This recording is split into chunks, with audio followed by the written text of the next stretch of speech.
So let's start today's topic, conductivity से start करते हैं। Electrical conductivity.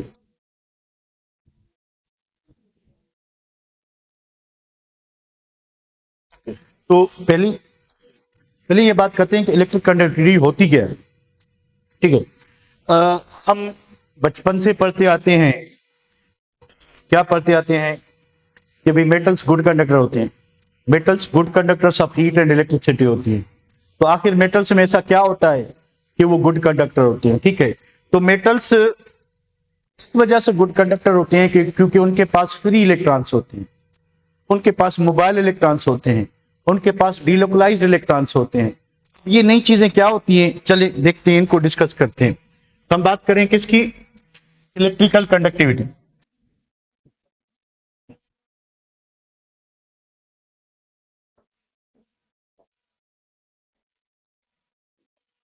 इलेक्ट्रिकल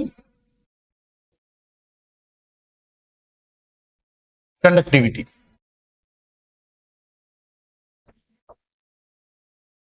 अगर आप किसी मेटल को नॉन मेटल से कंपेयर करेंगे, अगर आप किसी मेटल को नॉन मेटल से कंपेयर करेंगे, ठीक है, तो मान लें कि आपके पास क्या है, फ्लोरीन है, एटॉमिक नंबर 9। ठीक है, तो इसकी कॉन्फ़िगरेशन क्या होगी, 2 7। अगर इसको और फर्दर एक्सप्लोर करें तो 1s2, 2s2, 2px2, 2py2, 2pz1। Fluorine के आखिरी शेल में कितने इलेक्ट्रॉन्स हैं, 7।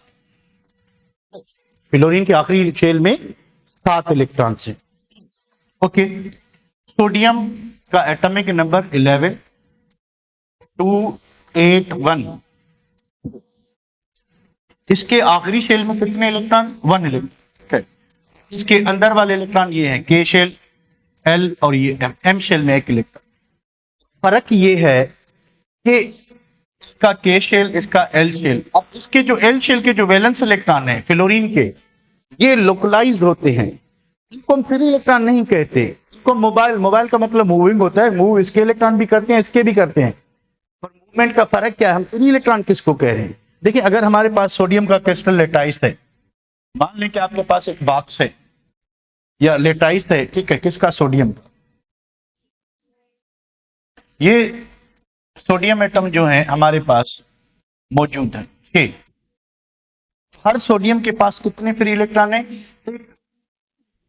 तो इसका जो फ्री इलेक्ट्रॉन है, ठीक है, इसका जो फ्री इलेक्ट्रॉन है और इसका जो फ्री इलेक्ट्रॉन है, ठीक है, अगर ये मेटल है, ठीक है, अगर ये नॉन मेटल है, ठीक है, अगर ये नॉन मेटल है, ठीक है, तो इसका इलेक्ट्रॉन जो है, इसका इलेक्ट्रॉन क्या होगा, लोकलाइज्ड होगा। लोकलाइज का मतलब यह है कि सिर्फ यही न्यूक्लियस इसको क्या करेगा, अट्रैक्ट करेगा, और नियर बाय कोई अगर नजदीक है तो वो भी अट्रैक्ट कर लेगा, पर प्राइमरी फोर्स जो होगी वो इसकी होगी। ठीक है, इनके इलेक्ट्रॉन क्या होते हैं, डीलोकलाइज। तो मेटल का ये जो इलेक्ट्रॉन है, ये इसके आखिरी शेल में, वैलेंस शेल में फिक्स नहीं है, ये आजाद है घूमने का, ये पाबंद नहीं है कि इधर ही जो है रिवॉल्व करे। ये इधर किस टाइम आके इधर आएगा, किस टाइम इधर होगा, किस टाइम इधर होगा, किस टाइम इधर होगा, किस टाइम इधर होगा, किस टाइम इधर होगा। तो इसको हम कह रहे हैं कि ये फ्री इलेक्ट्रॉन है। ठीक है, यानी ये इलेक्ट्रॉन आपका घूमते घूमते इधर आ गया, इधर आ गया, with in the boundary of crystal वो कहीं पे भी मूव कर सकता है। ठीक है, फॉर द सेम रीजन ये इलेक्ट्रॉन इधर आया, इधर आया, इधर आया, यानी इन पे कोई रिस्ट्रिक्शन नहीं है, ये इलेक्ट्रॉन कहीं पे भी जा सकता है। अब देखिए, अगर ये इलेक्ट्रॉन इस जगह पे है, इसको ये वाला न्यूक्लियस, ये इस सोडियम का न्यूक्लियस क्या करेगा, अट्रैक्ट करेगा। अब इससे दूर है तो ये न्यूक्लियस अट्रैक्ट नहीं करेगा। जिस वक्त ये इधर आया तो ये न्यूक्लियस, ये न्यूक्लियस, ये न्यूक्लियस अट्रैक्ट कर सकता है, इधर आया तो ये न्यूक्लियस अट्रैक्ट करेगा, इधर आया तो ये न्यूक्लियस अट्रैक्ट कर सकेगा। सो ऐसे इलेक्ट्रॉन जिनको एक से ज्यादा न्यूक्लियस अट्रैक्ट कर सके, ऐसे इलेक्ट्रॉन जिनको एक से ज्यादा न्यूक्लियस अट्रैक्ट कर सके, उसको हम डीलोकलाइज्ड इलेक्ट्रॉन क्या कहते हैं, डीलोकलाइज्ड इलेक्ट्रॉन। तो मेटल्स के पास ये आजाद घूमने वाले फ्री इलेक्ट्रॉन, जिनको मोबाइल इलेक्ट्रॉन कहते हैं, डीलोकलाइज इलेक्ट्रॉन्स मौजूद होते हैं, जिनको एक से ज्यादा न्यूक्लियस अपनी तरफ क्या करते हैं, खींचते हैं, ठीक है, अट्रैक्ट करते हैं। तो इन मोबाइल इलेक्ट्रॉन्स की वजह से, फ्री इलेक्ट्रॉन्स की वजह से, डीलोकलाइज इलेक्ट्रॉन की वजह से मेटल्स गुड कंडक्टर होते हैं। ये वाले इलेक्ट्रॉन जो इधर उधर हर जगह पे जा सकें, ये नॉन मेटल्स में नहीं होते। ये बात समझ आ रही है बेटा कि फ्री इलेक्ट्रॉन हम किसको कहते हैं? ये बात आपको समझ आई कि मेटल्स के पास ये फ्री इलेक्ट्रॉन होते हैं जो within the boundary of the crystal वो कहीं पे भी घूम सकते हैं, और they are suppose to form, इनको क्या कहते हैं, they are suppose to form electron gas, they are suppose to form electron gas, ठीक है, या इनको क्या कहते हैं, डीलोकलाइज इलेक्ट्रॉन की इलेक्ट्रॉन सी, ये इलेक्ट्रॉनों का समंदर प्रोड्यूस करते हैं, ठीक है, किसके बाहर, ये जो आपके खड़े हुए न्यूक्लियस हैं इनके बाहर, इनके बाहर क्या होता है कि ये इलेक्ट्रॉन घूमते रहते हैं, सिर्फ कौन से, valence electron.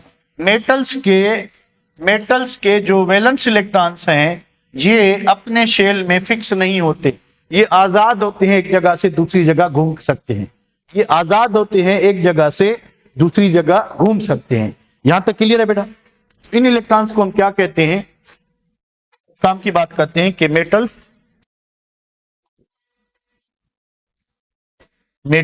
Are good conductors of electricity, metals are good conductors of electricity due to presence of,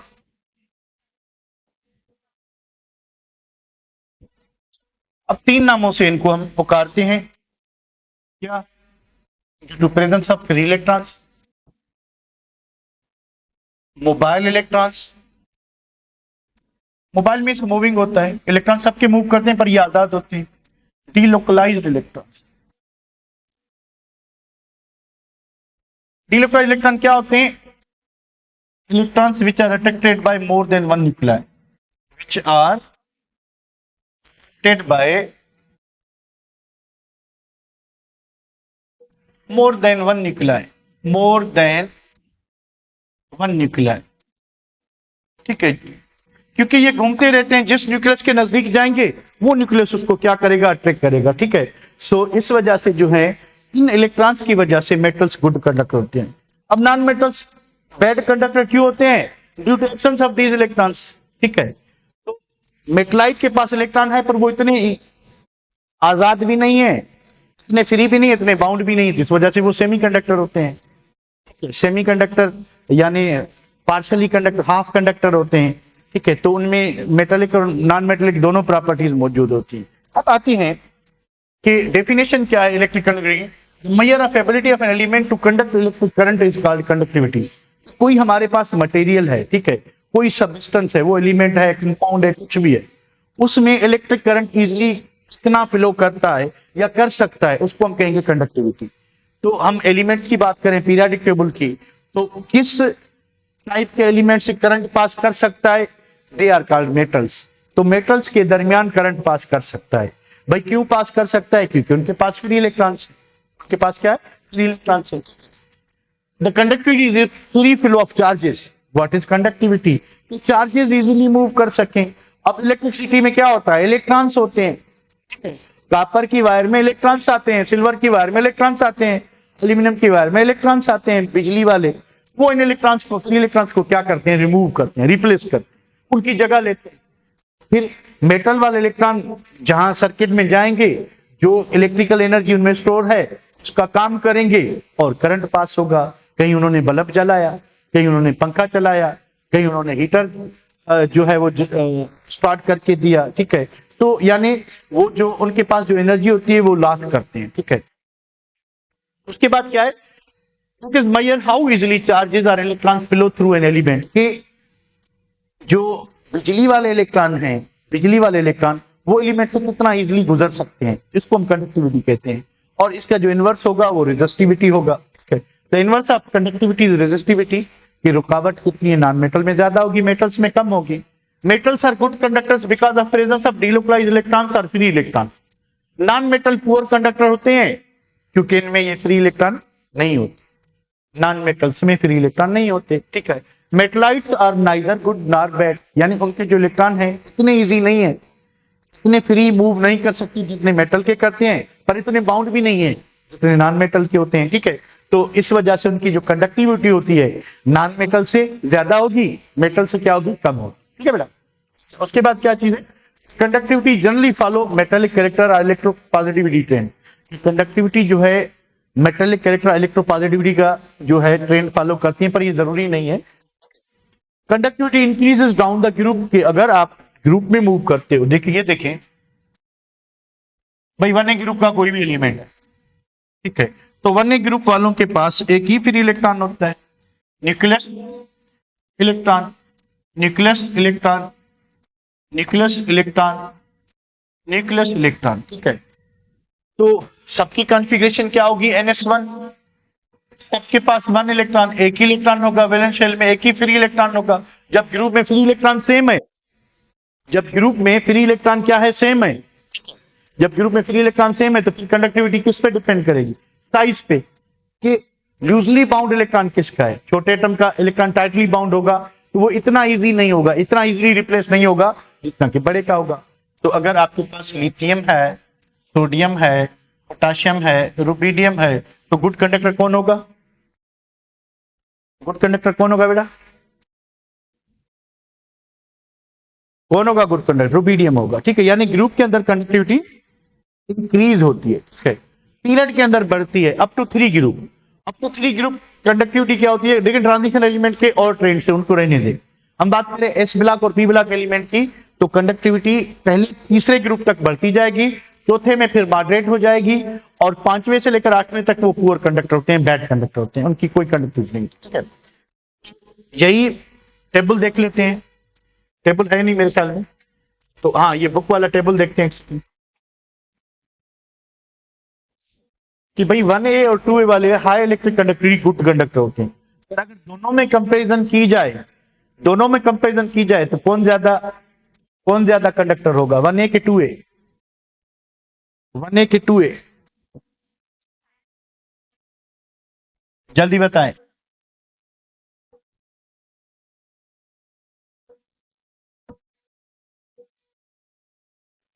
conductivity depend करती है नंबर ऑफ फ्री इलेक्ट्रॉन से, फ्री इलेक्ट्रॉन्स पे। देखें 1A ग्रुप के पास,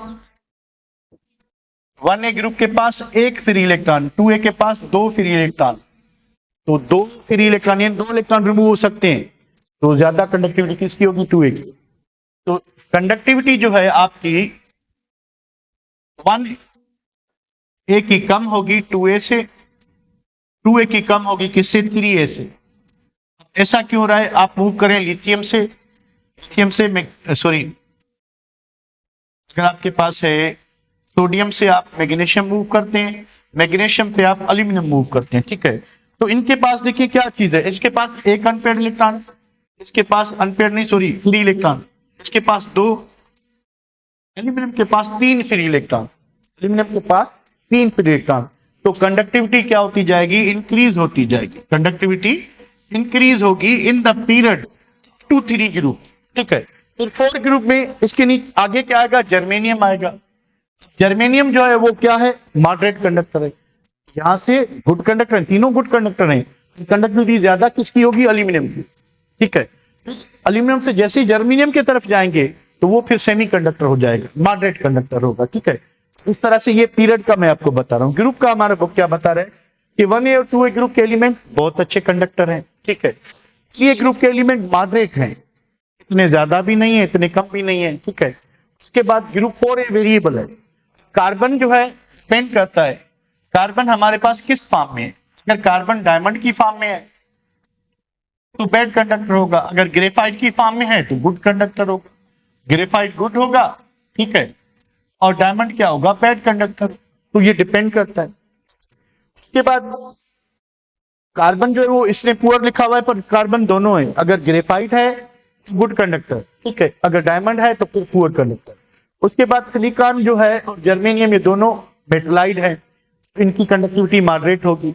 उसके बाद ठीक है, टिन जो है वो भी मॉडरेट है, पर लीड कह रहा कि पुअर कंडक्टर, लीड जो है पुअर कंडक्टर। 5A ग्रुप में मॉडरेट इलेक्ट्रिक कंडक्टिविटी, यानी नाइट्रोजन तो बिल्कुल नहीं होगा, नॉन मेटल है, बाकी जो नीचे वाले एलिमेंट हैं वो मॉडरेट कंडक्टिविटी शो करेंगे, ठीक है। सिक्स ग्रुप में पुअर इलेक्ट्रिक कंडक्टिविटी, ऑक्सीजन तो बैड कंडक्टर है, बाकी नीचे वाले, ठीक है। उसके बाद 7 ग्रुप पुअर इलेक्ट्रिक कंडक्टिविटी, ठीक है, पुअर का मतलब है कि ना होने के बराबर। और 8 ग्रुप वाले नोबल गैसेस के लिए एक्सट्रीमली लो, यानी बिल्कुल भी वो कंडक्टिविटी उनमें इलेक्ट्रॉन जो है बिजली वाले क्रॉस नहीं कर सकते। कंडक्टिविटी डिपेंड करती है कि एलिमेंट के पास फ्री इलेक्ट्रॉन है कि नहीं। तो 1A और 2A ग्रुप और 3A ग्रुप वाले मेटल्स होते हैं। जिस ग्रुप में मेटल्स होंगे वो गुड कंडक्टर होंगे या मॉडरेट होंगे, जिस ग्रुप में मेटलाइड होंगे वो मॉडरेट होंगे, और जिस ग्रुप में मेटल्स हैं पर इलेक्ट्रॉन इतने इजीली नहीं है ड्यू टू न्यूक्लियर चार्ज या वेरिएबल फैक्टर्स, ठीक है, small atomic radia, lanthanide contraction वगैरह वगैरह, कोई भी फैक्टर जो उनके इलेक्ट्रॉन को टाइटली बाउंड करके इजीली रिमूव नहीं होने देता, तो वो उसको मॉडरेट कंडक्टर बनाएगा। मेटल, नॉन मेटल तो होते ही पुअर है, ठीक है बेटा। तो ये आपका कंडक्टिविटी का ट्रेंड था। तो एक मतलब फिर इसको सेव कर लो एक मिनट।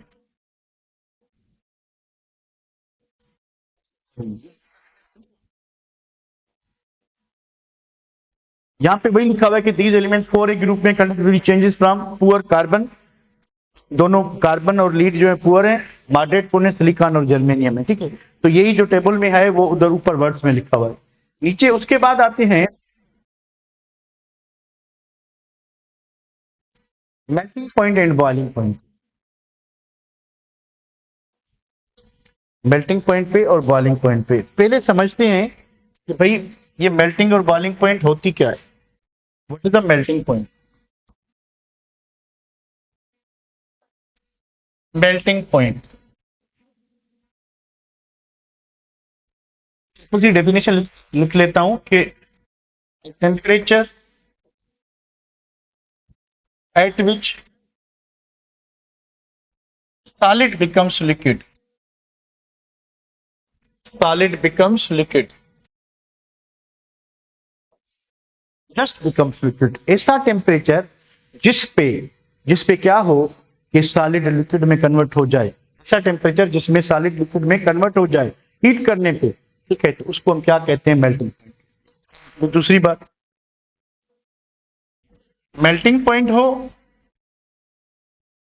और बॉइलिंग पॉइंट हो और मैयर मैयर of cohesive forces, cohesive forces. भैया आपके पास हम मेल्टिंग पॉइंट पढ़ रहे हैं या हम बॉइलिंग पॉइंट पढ़ रहे हैं, ठीक है, मेल्टिंग पॉइंट पढ़ रहे हैं या बॉइलिंग पॉइंट पढ़ रहे हैं, इन आइदर केस, ठीक है, फोर्स कितनी है, ठीक है। अट्रैक्टिव फोर्स के टाइप्स होते हैं भाई, it could be inter ionic, अगर हमारे पास आयोनिक कंपाउंड है, इंटर एटॉमिक, अगर हमारे पास जो है मेटेलिक बॉन्ड है, ठीक है, इंटर एटॉमिक या मेटेलिक बॉन्ड है प्योर, या फिर वेंडरवाल फोर्स है। यानी टाइप ऑफ अट्रैक्टिव फोर्स क्या है, उसकी स्ट्रेंथ क्या है, जितनी अट्रैक्टिव फोर्स ज्यादा होगी, मैयर ऑफ कोहेसिव फोर्स, यानी स्ट्रॉन्गर, जितनी मजबूत होंगी, stronger stronger the cohesive forces, तो क्या होगा? हाई विल बी और low will be, high will be और लो विल बी। तो मेल्टिंग पॉइंट पे क्या इफेक्ट होगा? अगर intermolecular force, inter atomic force, inter ionic force, hydrogen bond, कोई भी देखें, इंटरमॉलिक्यूलर फोर्स है, हाइड्रोजन बॉन्ड है, कोई भी इंटरेक्शन है, यानी ऐसी कोई भी फोर्स जो पार्टिकल्स को आपस में जोड़े रख रही है, ठीक है, सॉलिड पार्टिकल्स को, अगर, ठीक है, स्ट्रांग होगी, ठीक है, तो क्या होगा? तो हाई मेल्टिंग पॉइंट्स होंगे।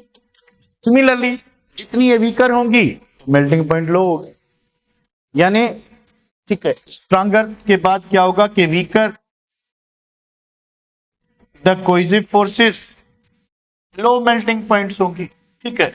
ये बात समझ आ गई कि हम क्या करेंगे कि जब आप किसी भी सॉलिड को, अब सॉलिड में आपको पता है कि अगर आपके पास गैस, लिक्विड, सॉलिड है, तो गैस के पार्टिकल्स तो एक दूसरे को अट्रैक्ट करते ही नहीं, लिक्विड के पार्टिकल में अट्रैक्टिव फोर्स होती है पर कमजोर होती है, सॉलिड में थोड़ी स्ट्रांग होती है।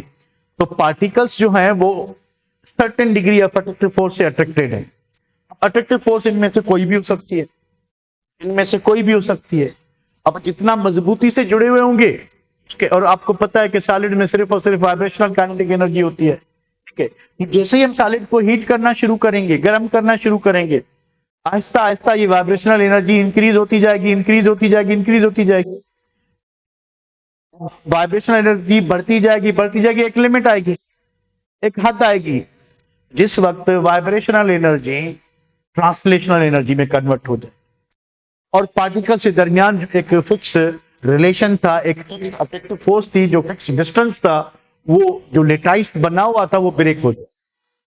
तो जिस वक्त वाइब्रेशनल एनर्जी ट्रांसलेशनल में कन्वर्ट होगी, वो उसी वक्त होगा जब आपका सॉलिड मेल्ट होगा, जब आपका सॉलिड लिक्विड में, उस टेम्परेचर को हम क्या कहते हैं? उस टेम्परेचर को हम कहते हैं मेल्टिंग पॉइंट। अब मेल्टिंग पॉइंट वेरिएबल फैक्टर्स पे डिपेंड करती है, ठीक है। तो ये डिपेंड करता है कि आपके पास है क्या, यानी ये जो मेल्टिंग पॉइंट है, मेल्टिंग पॉइंट के डिपेंड करता है कि किस चीज पे? क्या आपके पास मेटल है, क्या आपके पास नॉन मेटल है, क्या आपके पास मॉलिक्यूल है?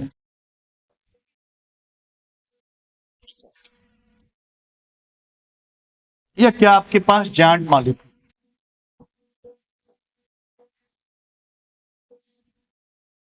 तो मेल्टिंग पॉइंट इस चीज, पहली बात कि इंटरमॉलिक्यूलर फोर्स स्ट्रांग किसमें, जिसमें ज्यादा होगी उसकी मेल्टिंग पॉइंट ज्यादा होगी। फिर दूसरी बात ये कि भाई आपके पास एलिमेंट किस टाइप का है, ठीक है। अगर आपके पास मेटल है, ठीक है, तो इसमें क्या होगा? मेटेलिक बॉन्ड होगा। इसमें क्या होगा? मेटेलिक बॉन्ड होगा, ठीक है। अगर आपके पास नॉन मेटल है, इसमें क्या होगा? कोवेलेंट बॉन्ड होगा। अगर आपके पास नॉन मेटल है तो इसके पास कोवेलेंट बॉन्ड होगा, ठीक है। पॉसिबल है कि ये आपको इस फॉर्म में मिले, जायंट मॉलिक्यूल फॉर्म में मिले,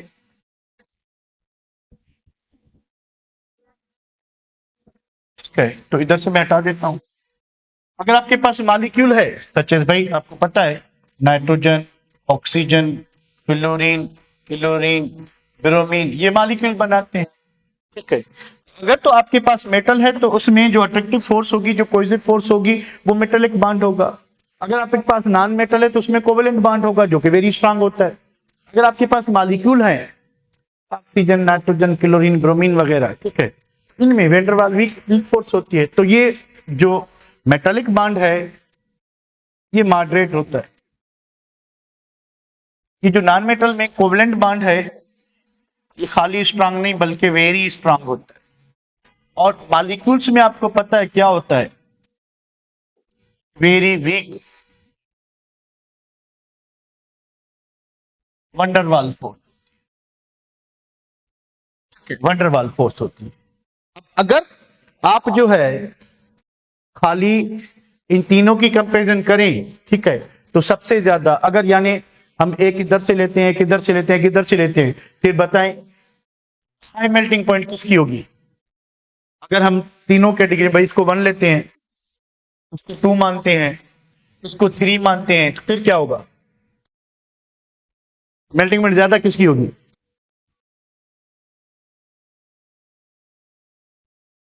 टू की, बिल्कुल सही कहा आपने, ठीक है। तो इसमें जो आपका डायमंड है कि पूरी पीरियोडिक टेबल में हाईएस्ट मेल्टिंग पॉइंट होती है, हाईएस्ट मेल्टिंग पॉइंट, ठीक है, 3500 डिग्री सेंटीग्रेड। इससे ज्यादा किसी की मेल्टिंग पॉइंट नहीं है, ठीक है। तो ठीक है, इधर आए अगर मेटल की, तो मेटल की वेरी करती है, ठीक है, पर मॉडरेट होती है, इतनी इतनी ज्यादा नहीं होती है, इससे कम होती है। इसकी वेरी लो होगी, इसकी तो नेगेटिव में होती है, ठीक है, पॉजिटिव में होंगे, कुछ नेगेटिव में होंगे। तो नाइट्रोजन, ऑक्सीजन वगैरह, फ्लोरीन, जितनी भी गैसेज हैं, इनकी मेल्टिंग पॉइंट नेगेटिव होती है, यानी ये बहुत ही पीछे जाकर भी जो है ना ये क्या हो जाते हैं? मेल्ट हो जाते हैं। इनको हमें 3500 तक हीट करना पड़ेगा। मेल्टिंग पॉइंट डिपेंड करती है कि हमारे पास ऑफ एलिमेंट क्या है, किस किस्म का एलिमेंट मौजूद है। अगर मेटल है तो उसमें मेटेलिक बॉन्ड होगा, तो मेटेलिक बॉन्ड की स्ट्रेंथ को देखेंगे। अगर मेटल्स की कंपैरिजन कर रहे हैं तो फिर मेटालिक बॉन्ड की स्ट्रेंथ को देखेंगे।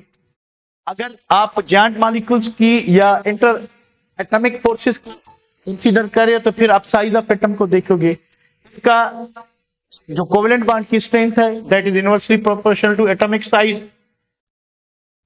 कार्बन छोटा है, कार्बन की बॉइलिंग पॉइंट क्या, मेल्टिंग पॉइंट ज्यादा होगी, सिलिकॉन की थोड़ी कम होगी, जर्मेनियम की उसके कम होगी, ठीक है। इस तरह से जो है टिन की उससे कम होगी और प्लम्बम की उससे कम होगी। यानी टॉप टू बॉटम, क्योंकि इनमें कोवेलेंट बॉन्ड है। कोवेलेंट बॉन्ड किस पे डिपेंड कर रहा है? साइज पे। साइज से इनवर्सली प्रोपोर्शनलिटी है। तो सबसे छोटी कार्बन की साइज है तो हाईएस्ट मेल्टिंग पॉइंट इसकी होगी। ग्रुप में ठीक है, वेरिएबल फैक्टर है, कोई फैक्टर नहीं है। तो नेचर ऑफ एलिमेंट पे डिपेंड करता है। मेटल है तो मेटेलिक बॉन्ड होगा, नॉन मेटल है तो फिर वो पॉसिबल है वो मॉलिक्यूल बना रहो, पॉसिबल है कि वो जॉइंट मॉलिक्यूल बना रहो, उसमें सिर्फ कोवेलेंट बॉन्ड ही उसकी कोहेसिव फोर्स हो। तो देयर आर मल्टीपल फैक्टर्स। चलिए अभी टेबल पे आके फिर इधर वापस, तो इधर आए मेल्टिंग पॉइंट के लिए हमें क्या कहना। Definition: the temperature at which solid just becomes liquid. ऐसा टेम्परेचर जिस पे सॉलिड जो है वो लिक्विड बन जाए, ठीक है। ऐसा टेम्परेचर जिस पे सॉलिड जस्ट लिक्विड हो जाए उसको हम क्या कहते हैं? उसको हम कहते हैं मेल्टिंग। पहली बात ये। दूसरी बात, तो melting point and boiling point are measure of cohesive force. Already मैंने आपको बताया कि जितनी इफेक्टिव फोर्स ज्यादा होगी मेल्टिंग पॉइंट भी क्या होगी? ज्यादा। ठीक है। उसके बाद melting points of alkali metals. अब alkali metals, alkaline earth metals, ये दो ग्रुप क्या होते हैं बेटा? ये दो ग्रुप होते हैं मेटल्स। 3A ग्रुप वाले एलिमेंट भी क्या है? मेटल्स है, ठीक है। तो मेटल्स का मैं आपको थोड़ा सा बता दूं, ठीक है, मेटल्स के बारे में आपको थोड़ा सा बता दूं। 1A ग्रुप और 2A ग्रुप के लिए। अब 1A ग्रुप, 2A ग्रुप और 3A, बोरान को छोड़ के, ठीक है, ये मेटल्स हैं। बाकी सारे क्या है? मेटल्स। तो मेटल्स जो हैं, ठीक है, मेटल्स के दरमियान जो बॉन्ड होता है वो मेटेलिक बॉन्ड। कौन सा बॉन्ड होता है? मेटेलिक।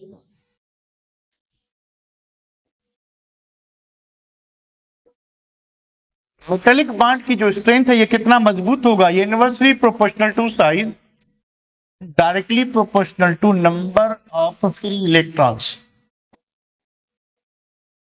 तो अगर आप 1A, 2A और 3A ग्रुप की कंपैरिजन करते हैं, ठीक है, तो आप क्या देखेंगे कि मेल्टिंग पॉइंट जो है वो लेफ्ट टू राइट बढ़नी चाहिए।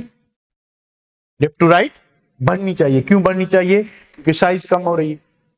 आपका सोडियम जो है वो बड़ा होगा, मैग्नीशियम छोटा होगा, एल्यूमिनियम और छोटा होगा, न्यूक्लियर चार्ज बढ़ रही है, साइज कम हो रही है, ठीक है।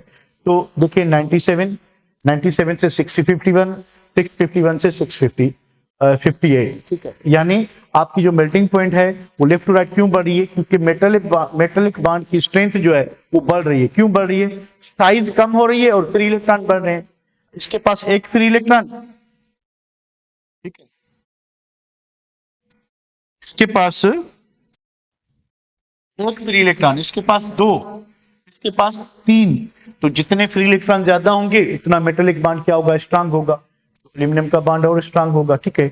तो इस तरह से क्या होगा कि आपकी जो मेल्टिंग पॉइंट है, ठीक है, वो left to right up to 3 group क्या होगी? इंक्रीज होगी। फिर अगर आप टॉप टू बॉटम आते हो ग्रुप के अंदर, अब ग्रुप के अंदर फ्री इलेक्ट्रॉन तो एक ही होगा, सारे एलिमेंट के पास दो होंगे, सारे एलिमेंट्स के पास कितने होंगे? तीन होंगे। साइज क्या हो रही है? बढ़ रही है। साइज बढ़ रही है तो मेटेलिक बॉन्ड को क्या होना चाहिए? वीक होना चाहिए। तो आप नोट करें कि आपकी जो मेल्टिंग पॉइंट है वो कम होती जाएगी। 180, 97, 63, 39, 28, यानी मेल्टिंग पॉइंट जो है वो कम हो रही है क्योंकि आपका ये तीन ग्रुप तक क्या है? मेटल्स हैं। तो मेटल्स की जो मेटेलिक बॉन्ड की जो स्ट्रेंथ है वो किस पर चीज पे डिपेंड करिए? Number of free electron group में सेम है पर साइज जो है वो बढ़ रही है। इस वजह से क्या होगा? ठीक है, इस वजह से जो है इनकी melting point depend. Primary factor ये है। इसके अंदर अगर जाएं तो आपको एक्सेप्शनल केस मिलेगा। ये वाला देखें, मैग्नीशियम की पूरे ग्रुप से हाई लो है, पूरे ग्रुप से कम है। यहां पे देखें पूरे ग्रुप से कम है। 1278, 843, 790, 620, 725, 51। ये एक्सेप्शनल केसेस होते हैं। तो साइड में क्या डिपेंड करती है कि ये पता ये चलता है को स्टडी करने के बाद कि magnesium hexagonal crystal, hexagonal crystalline structure बनाता है, हेक्सागोनल स्ट्रक्चर बनाता है, ठीक है।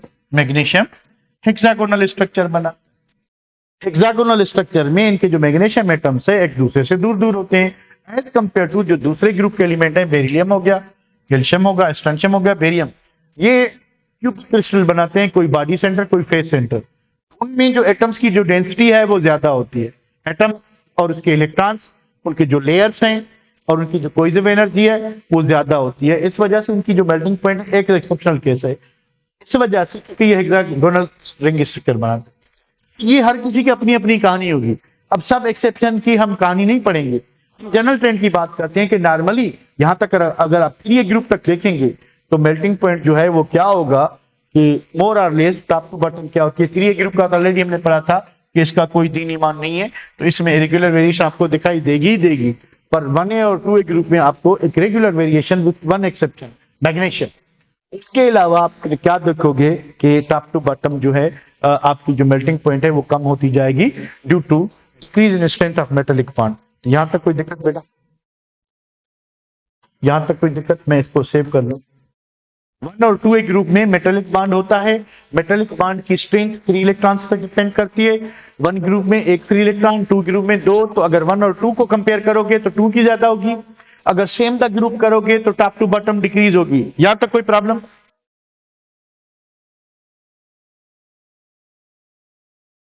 नहीं, याद नहीं करना आप लोगों ने, बस जो एक्सेप्शनल केस है जैसे मैग्नीशियम का आ गया तो वो आप जहन में ले लेना, बाकी जनरल ट्रेंड फॉलो करना कि भाई टॉप टू बॉटम हो क्या रहा है, इंक्रीज हो रही है, ठीक है। तो इसके अलावा कोई चीज? ओके, उसको मैं सेव किया आई थिंक, मतलब फिर सेव करता हूं। उसके बाद हम आते हैं दूसरे ग्रुप पे। अब भाई आप ये को मैंने आपको बताया कि बोरान की 2300 है, फिर 600 है, फिर 200, 300 है, फिर 155, फिर इंक्रीज हो रही है, तो इसका आपको पता है कि इसमें रेगुलर वेरिएशन है, ठीक है। आए कार्बन फैमिली पे आए। कार्बन फैमिली में इधर अगर हम आते हैं, कार्बन फैमिली की बात करें सिर्फ इसकी, इसमें जो है कार्बन फैमिली में क्या होता है, कोवेलेंट बॉन्ड, कोवेलेंट बॉन्ड, और इसमें क्या है कि इंटर इंटर एटॉमिक फोर्स है। मतलब क्या है, कार्बन कार्बन से, सिलिकॉन सिलिकॉन से, जर्मेनियम जर्मेनियम, यानी कोवेलेंट बॉन्ड बनाती है। और ये जो कोवेलेंट बॉन्ड है इसकी जो स्ट्रेंथ है वो इनवर्सली प्रोपोर्शनल टू साइज होती है। तो भाई छोटे से छोटा जो कार्बन है, छोटे से छोटा कौन? कार्बन। सिलिकॉन उससे बड़ा, तो जितनी साइज बढ़ेगी तो बॉन्ड लेंथ क्या होगी? बढ़ेगी। बॉन्ड लेंथ बढ़ने से फोर्स क्या होगी? कम। ये जॉइंट मॉलिक्यूल्स हैं, यानी इनमें ये मॉलिक्यूल की फॉर्म एग्जिस्ट नहीं करते, इनमें 3 डायमेंशनल नेटवर्क होता है। तो जैसे आपने कहीं ना कहीं जरूर डायमंड और ग्रेफाइट के बारे में पढ़ा या सुना होगा कि डायमंड में हर कार्बन जो है, डायमंड में हर कार्बन 4 कार्बन से डायरेक्टली बॉन्डेड होता है, ठीक है। देखिए ये एक मॉलिक्यूल नहीं है, फिर ये जो कार्बन है ये 4 और से बंधा होगा। क्लोरीन क्यों याद आ रहा है भाई? ठीक है यार, फिर क्लोरीन, कार्बन, ठीक है। फिर ये कार्बन 4 और से, इस तरह से क्या होगा कि यानी ये पूरा नेटवर्क होता है थ्री डायमेंशनल, पर होगा सिर्फ कोवेलेंट बॉन्ड। जैसे इस तरह से होता है कि भाई नाइट्रोजन ट्रिपल बॉन्ड नाइट्रोजन, ये बन गया नाइट्रोजन मॉलिक्यूल। एक नाइट्रोजन मॉलिक्यूल दूसरे नाइट्रोजन मॉलिक्यूल से जुड़ा होगा। यहां पे ऐसा नहीं है, ये 3 डायमेंशनल नेटवर्क होगा, तो ये बॉन्ड जो बहुत स्ट्रांग होता है, तो पर इसकी जो स्ट्रेंथ है वो साइज पे डिपेंड करती है। तो साइज टॉप टू बॉटम क्या हो रही है? डिक्रीज हो रही है। तो आप नोट करें 3700, मैंने 3500 लिखा था, ठीक है। 3700, उसके बाद 1410, 937, 230, और एक एक्सेप्शनल केस इसमें भी आपको लेट का दिखाई दे रहा है, ठीक है। तो अगर आप इधर आते हैं, इसको मैं सेव करता हूं, तो फोर्थ ग्रुप में जो डोमिनेंट फैक्टर है that is covalent bond, inter atomic force, बाकी कुछ नहीं है। तो जो टॉप टू बॉटम फोर्स है वो क्या हो रही है? डिक्रीज हो रही है। नाइट्रोजन फैमिली को अगर डिस्कस करें, ठीक है, नाइट्रोजन ऑक्सीजन, और फिर अगर यहां तक डिस्कस करते हैं 3 ग्रुप को, यानी नाइट्रोजन ऑक्सीजन क्लोरीन, यानी 5A 6A एंड 7A। तो यहां पे आपको दिखाई देगा कि जो स्टेट ऑफ मैटर है, ऊपर वाले एलिमेंट क्या है, गैस, बीच में क्या है, लिक्विड, उसके नीचे क्या है, सॉलिड। आप खुद अज्यूम कर सकते हो जब स्टेट इस तरह से चेंज हो रही है तो बताएं melting point top to bottom increase होनी चाहिए कि डिक्रीज होनी चाहिए। देखें इन ग्रुप में 5A 6A 7A, ठीक है, स्टेट पहले एलिमेंट ऊपर वाले nitrogen gas gas gas gas, उसके बाद क्लोरीन गैस, ब्रोमीन लिक्विड, ठीक है, तो फिर जो है नीचे आ रहे हैं, ठीक है। तो इसमें मोर और लेस रेगुलर वेरिएशन नहीं है, मोर और लेस मेल्टिंग पॉइंट क्या होगी, इंक्रीज। क्यों इंक्रीज होगी, क्योंकि स्टेट इस तरह से चेंज हो रही है, गैस से लिक्विड, लिक्विड से सॉलिड हो रहे हैं एलिमेंट। तो आप थोड़ा सा नोट करें, -210, 34, 814, 30, 271, यानी कोई रेगुलर वेरिएशन नहीं है, पर मोर और लेस क्या हो रहा है, के बढ़ रही है।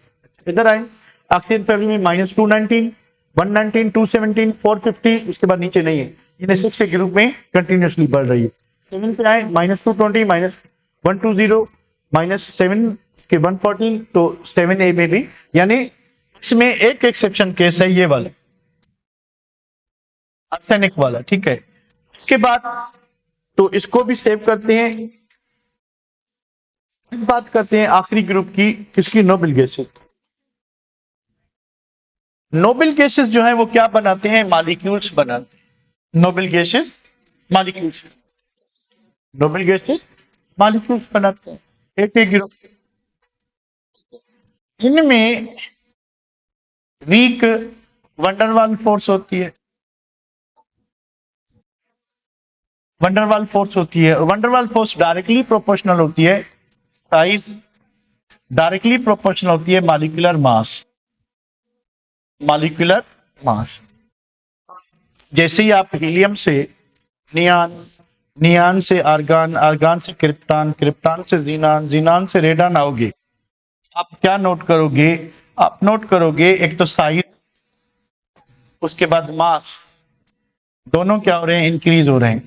तो बताएं मेल्टिंग पॉइंट का ट्रेंड क्या होना चाहिए इन 8 ग्रुप, मेल्टिंग पॉइंट का ट्रेंड क्या होना चाहिए, इंक्रीज होगी कि डिक्रीज होगी, इंक्रीज होगी कि डिक्रीज होगी, इंक्रीज होगी कि डिक्रीज होगी, इंक्रीज होगी, ठीक है बेटा।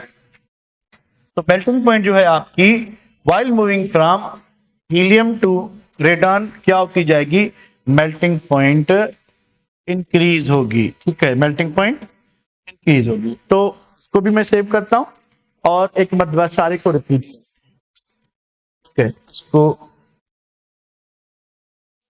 1A और 2A, 1A और 2A ग्रुप में डोमिनेंट फैक्टर क्या है, मेटालिक बॉन्ड। मेटालिक बॉन्ड जो है उसकी स्ट्रेंथ 3 इलेक्ट्रॉन्स पे डिपेंड करती है। 1A ग्रुप वालों के पास एक फ्री इलेक्ट्रॉन, 2A वालों के 2। तो अगर 1 और 2 को सेम पीरियड में कंपेयर करेंगे तो 1A की मेल्टिंग पॉइंट ज्यादा कि 2A की। अगर कंपैरिजन 1A और 2A ग्रुप में हो तो 1A की ज्यादा कि 2A की, 2A की ज्यादा होगी। क्यों, क्योंकि उसके पास फ्री इलेक्ट्रॉन ज्यादा है और साइज भी छोटी होती है। तो मेटालिक बॉन्ड स्ट्रॉन्ग किसका होगा, 2A ग्रुप का होगा। अगर आप 2A ग्रुप में ऊपर से नीचे जाते हो, 2A ग्रुप में ऊपर से नीचे जाते हो तो मेल्टिंग पॉइंट तो इंक्रीज नहीं होगी। मेटालिक बॉन्ड में ट्रेंड क्या आएगा, मेटालिक बॉन्ड स्ट्रांग होता जाएगा कि वीक होता जाएगा, मेटालिक बॉन्ड स्ट्रांग होता जाएगा कि वीक होता जाएगा, वीक होता जाएगा। तो मेल्टिंग पॉइंट भी क्या होती जाएगी, वीक होती जाएगी, ठीक है बेटा। फिर ये ग्रुप में कोई रेगुलरिटी नहीं है, और अगर आप पीरियड में कंपैरिजन करेंगे तो आपको इंक्रीज दिखाई देगा, मोर और लेस इंक्रीज, ठीक है। सिर्फ ये कंपैरिजन जो दी हुई है फेडरल में वो सिर्फ थर्ड पीरियड की दी हुई है।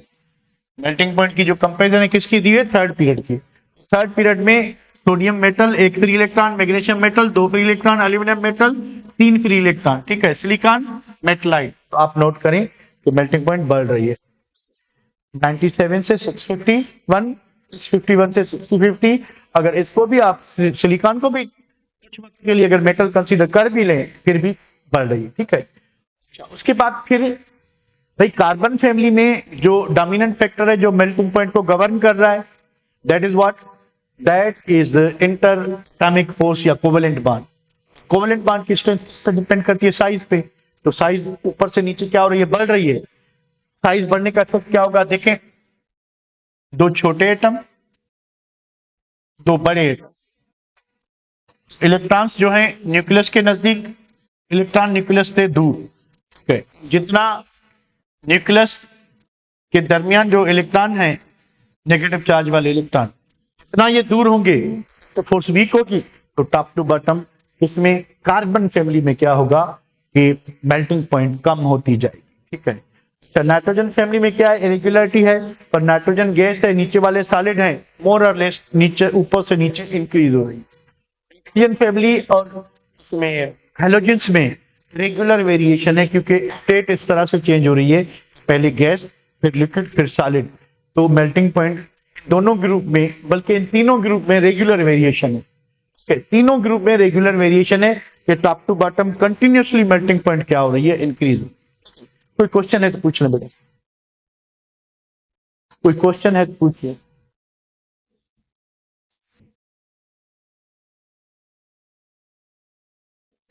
कोई क्वेश्चन है तो पूछ लें।